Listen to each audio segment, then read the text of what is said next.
तो hello dear students, कैसे हो? आपकी पढ़ाई बहुत अच्छी चल रही होगी। तो हम इस वीडियो में जो भी हमारा क्लास 10 का चैप्टर नंबर 4 है साइंस का, वो हम करने वाले हैं, जिसमें 1 और 2 मार्क्स के जो भी क्वेश्चंस होंगे हम उसको कवर करने की कोशिश करेंगे। तो आइए वीडियो को स्टार्ट करते हैं। एंड हम जो भी क्वेश्चंस होंगे ना कि उसको जो भी सॉल्व करेंगे, हम उसको हल्का एक्सप्लेन भी कर देंगे ताकि आपको समझने में सिंपल हो। तो आइए वीडियो को स्टार्ट करते हैं with question 1। Dot electron dot notation of O2 molecule. तो आपको यहाँ पे ध्यान रखना है, इलेक्ट्रॉन डॉट नोटेशन होता है वो कैसे बनता है। तो मैं आपको बता दूं, जो भी एलिमेंट अगर आप लेते हैं, सपोज हम यहाँ पे O2 का दिया हुआ है, तो O2 अगर लेते हैं तो इसके जो वैलेंस इलेक्ट्रॉन जो भी होते हैं, जैसे अगर कोई भी आउटर ऑर्बिट में, जैसे ये K सेल हो गया, L सेल हो गया, उसके बाद M सेल, ऐसे जो भी हमारे सेल होते हैं, उसमें आउटर सेल में जितने इलेक्ट्रॉन होते हैं उसको काउंट करके हम बनाते हैं। एंड वो अगले जो मॉलिक्यूल होता है उससे कितना वो बॉन्डिंग करता है, उसको उसके हिसाब से हम लोग इलेक्ट्रॉन डॉट स्ट्रक्चर जो भी है नोटेशन वो हम बनाते हैं। तो O2 के पास हमारे यहाँ पे हम इस एग्जांपल में देखते हैं, O2 के पास आउटर सेल में होते हैं 6 इलेक्ट्रॉन। तो एक O के पास 6 होते हैं, सेकंड के पास भी 6 होते हैं, तो इसको पूरा होने के लिए 8 चाहिए होते हैं। तो इसमें बस 2 को, एंड इसमें भी 2 की ज़रूरत होती है। तो ये क्या करेंगे, अपना 2 इलेक्ट्रॉन यहाँ शेयर करेंगे, एंड ये जो है अपना 2 इलेक्ट्रॉन यहाँ से शेयर करेंगे। तो यहाँ पे ये ऐसे बन जाता है। तो देखिए, आप इसको ध्यान से देख लीजिए, यहाँ O के पास 4 यहाँ पे है, एंड 2 यहाँ पे शेयरिंग पे है। एंड इस O के पास सिमिलरली यहाँ पे 4 है, एंड 2 यहाँ पे शेयरिंग पे है। तो ऐसे हम इलेक्ट्रॉन जो भी डॉट नोटेशन है हम O2 मॉलिक्यूल का बना सकते हैं। तो N3 का कैसे बनेगा, इसको बना के आप ट्राई जरूर करेंगे। यहाँ पे दिया हुआ है name a molecule that has triple bond. तो कोई भी मॉलिक्यूल, सॉरी ये N2 मैंने बोला था, वो N3 गलती से निकल गया था। वो N2 का आपको कैसे बनाना है वो आप बनाएंगे। तो यहाँ पे आपको बताना है name a molecule that has triple bond. तो नाइट्रोजन जो होता है उसके पास ट्रिपल बॉन्डिंग होता है, क्योंकि एक नाइट्रोजन के पास आउटर जो भी होते हैं उसमें 3 इलेक्ट्रॉन होते हैं। यहाँ तक मैंने हिंट दे दिया, आपको स्ट्रक्चर बनाने में भी सिंपल होगा। तो एक इलेक्ट्रॉन का जो भी 3 जो भी होते हैं वैलेंसी होती है, तो दूसरे को 3 से वो सेटिस्फाई करते हैं। तो इसलिए यहाँ पे इनमें ट्रिपल बॉन्डिंग होती है जो भी N2 मॉलिक्यूल होते हैं नाइट्रोजन के।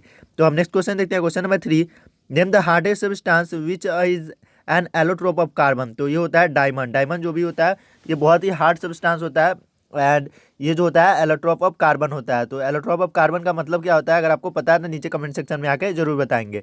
तो हम नेक्स्ट क्वेश्चन देखते हैं, question number 4। Name the allotrope of carbon which have the structure of C60। तो फ्लोरेंस जो होता है, ये आपके एनसीईआरटी में हालांकि दिया हुआ है, तो इसके पास स्ट्रक्चर होता है C60 का स्ट्रक्चर। तो इसका स्ट्रक्चर मैं होप आई थिंक मैं वहाँ पे जो भी थंबनेल था वहाँ पे भी मैंने डाला हुआ था फ्लोरीन का। तो कार्बन था, एंड कार्बन का 3 एलोट्रोप वहाँ पे मैंने डाले थे। एक था डायमंड, एक था ग्रेफाइट, एंड एक था ये फ्लोरीन। तो आप वहाँ पे स्ट्रक्चर उसको देख लेंगे।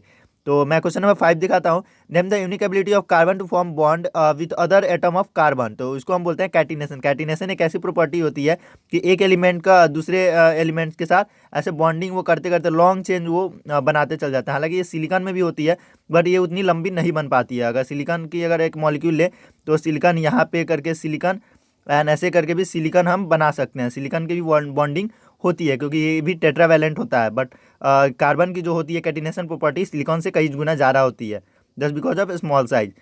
Mention the 2 characteristic feature seen in carbon. तो कार्बन में आपको 2 कैरेक्टरिस्टिक फीचर आपको बताना है। तो एक होता है टेट्रावैलेंसी। टेट्रावैलेंसी मतलब जो भी आउटर सेल होंगे वहाँ पे 4 इलेक्ट्रॉन होंगे। And catenation. कैटिनेशन मतलब सेल्फ लिंकिंग की प्रॉपर्टी, एक से दूसरे कार्बन में लिंक करने की प्रॉपर्टी को हम कैटिनेशन बोलते हैं। तो हमारा नेक्स्ट क्वेश्चन हो जाता है, क्वेश्चन नंबर 7।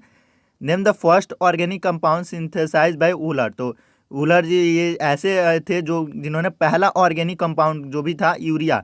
यूरिया वो पहला ऑर्गेनिक सब्सटेंस है जो पहले ह्यूमन ने सिंथेसाइज कर पाया था, एंड उस साइंटिस्ट का नाम था वूलर। तो आपके एनसीईआरटी में हालांकि केस स्टडी में इंपॉर्टेंट करके वो मार्क किया हुआ है, इसमें से भी क्वेश्चन आ जाते हैं, तो आप उसे एक बार देख लेंगे। तो हमारा नेक्स्ट क्वेश्चन होता है, question number 8। Right the general molecular formula of alkane series. तो अल्केन सीरीज का जो भी होता है CnH2n+2 का होता है अल्केन सीरीज का।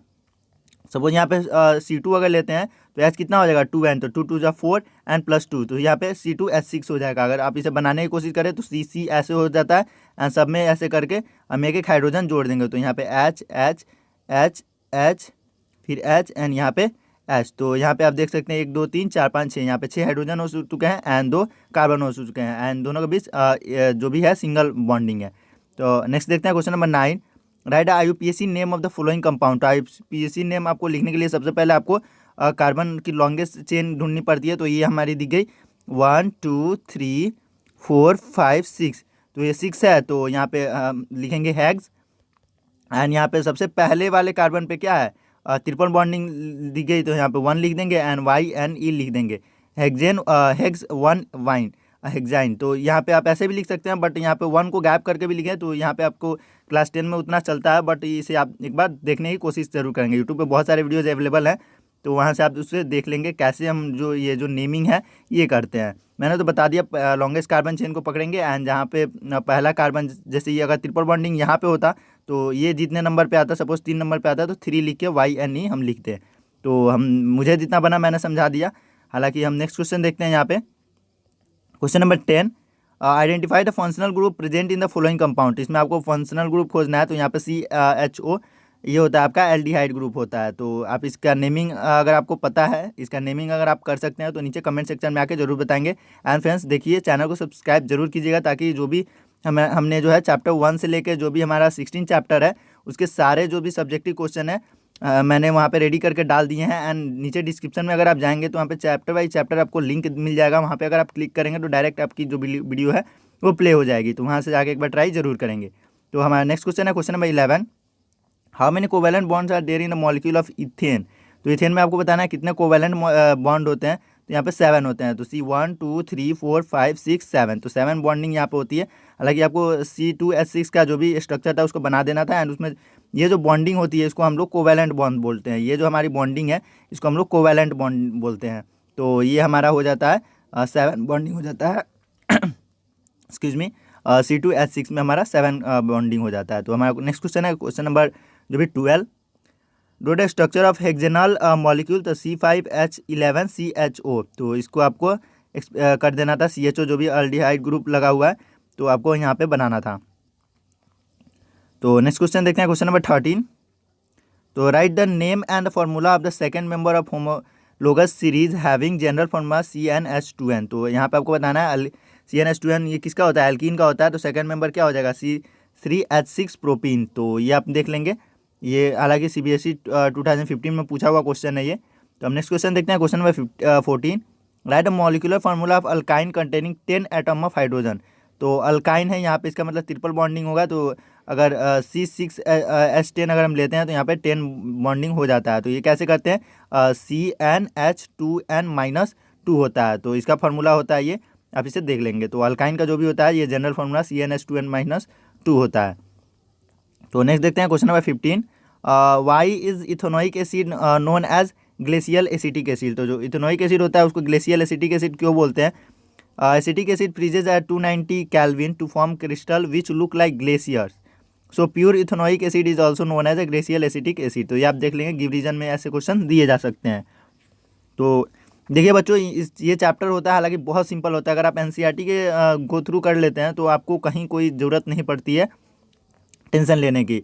बाकी जो भी चैप्टर होता है उसमें क्वेश्चन घुमाए जा सकते हैं, बट यहाँ पे जो भी क्वेश्चन है वो या तो आपको जो भी कार्बन का जो भी हमारा जनरल फार्मूला है उससे बेसिस पे, या जो नेमिंग है नोमेनक्लेचर में ही हालांकि बहुत बच्चों को दिक्कत होता है। लेकिन अगर आप उसमें मुझे तो लगता है अगर आप 10 to 12 अगर क्वेश्चन जो भी है प्रैक्टिस कर लेते हैं अगर एक जो भी है जनरल फार्मूला से, तो मुझे नहीं लगता आपको कहीं से दिक्कत होने वाला है।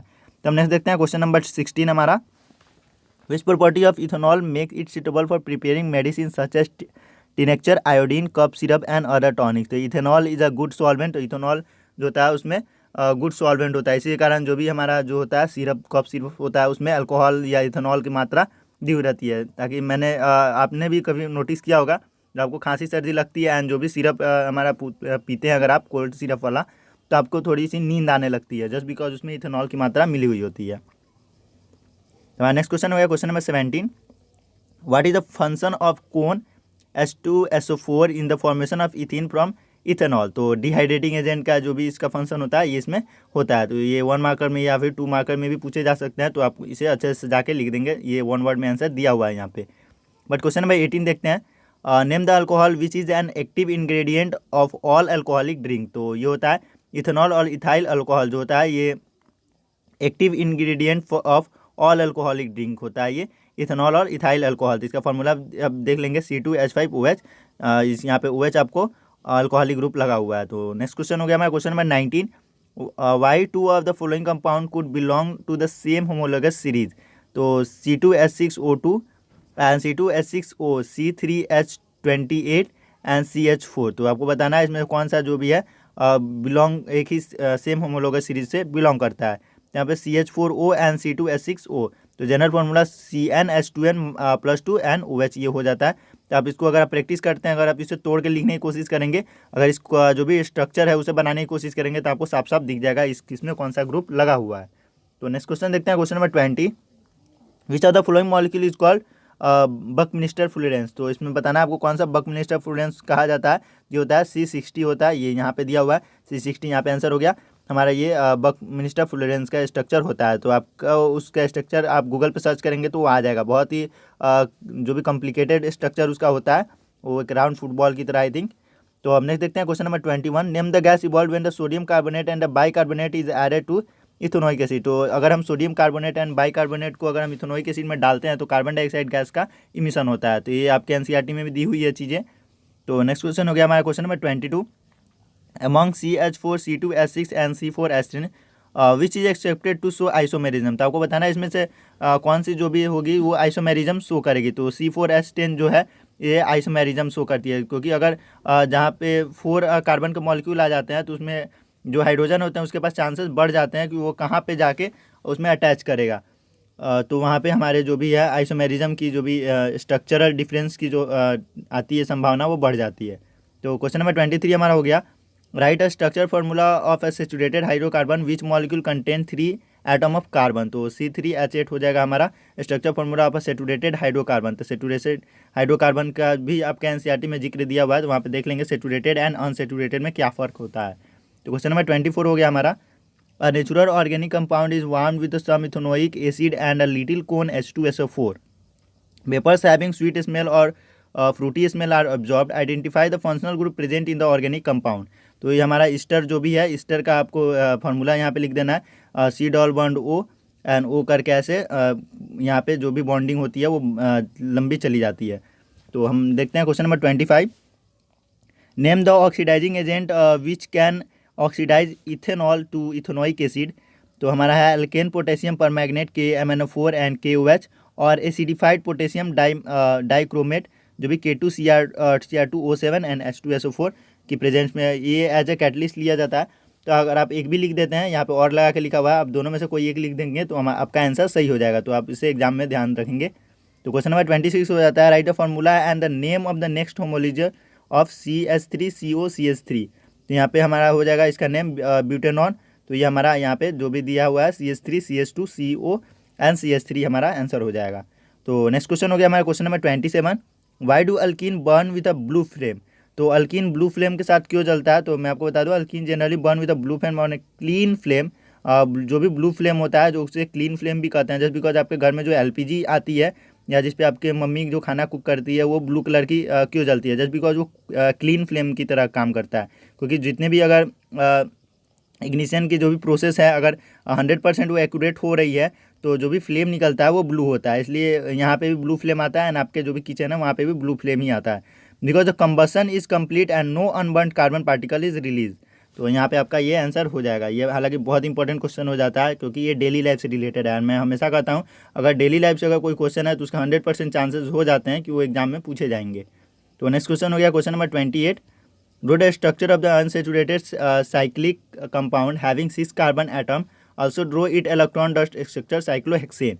तो यहाँ पे आपको साइक्लोहेक्सेन के इलेक्ट्रॉन डॉट स्ट्रक्चर आपको बनाना है एंड जो भी यहाँ पे स्ट्रक्चर उसके बनाना है। तो ये बहुत ही सिंपल होता है, अगर आप इसे प्रैक्टिस कर लेते हैं। शुरू में तो ये बहुत हार्ड लगता है कि कैसे हम कार्बन के एक एटम इलेक्ट्रॉन को कैसे हम ऐसे घुमाएं, किसको कैसे दें, बट अगर आप उसे प्रैक्टिस करते जाते हैं तो आपका ये हो जाता है। तो इसे अगर आप प्रैक्टिस बैठ के करेंगे तो ये हो जाएगा आपका। तो नेक्स्ट क्वेश्चन हो गया हमारा last question, question number 29। How do the melting and the boiling point of the hydrocarbon changes it increase in molar mass. तो intermolecular force of attraction increase due to the increase in molar mass, hence the melting and the boiling point increase. तो जो भी होता है हमारा melting and boiling point increase होने का ये रीज़न होता है। तो ये हमने क्वेश्चन नंबर 29 तक पूरा क्वेश्चन कर लिया है। एंड अगर आपने जो भी चैप्टर 1 से लेकर 16 तक के जो भी वीडियो अगर आपने नहीं देखा है तो नीचे डिस्क्रिप्शन में चले जाइए, वहाँ पे भी आपको वीडियो के लिंक मिल जाएंगे। एंड चैनल को अगर आप सब्सक्राइब करके एंड जो भी हमारी प्लेलिस्ट में जाते हैं तो वहाँ पे आपको 100% जो भी क्लास 10 के साइंस के जो भी MCQ हैं वहाँ पे आपको मिल जाते हैं। तो वहाँ पे जाके एक बार चेक जरूर कीजिएगा एंड चैनल को सब्सक्राइब करके वीडियो को लाइक जरूर कीजिएगा। तो मिलते हैं अगले वीडियो में, तब तक के लिए पढ़ते रहिए, खेलते रहिए and till then take care, bye bye.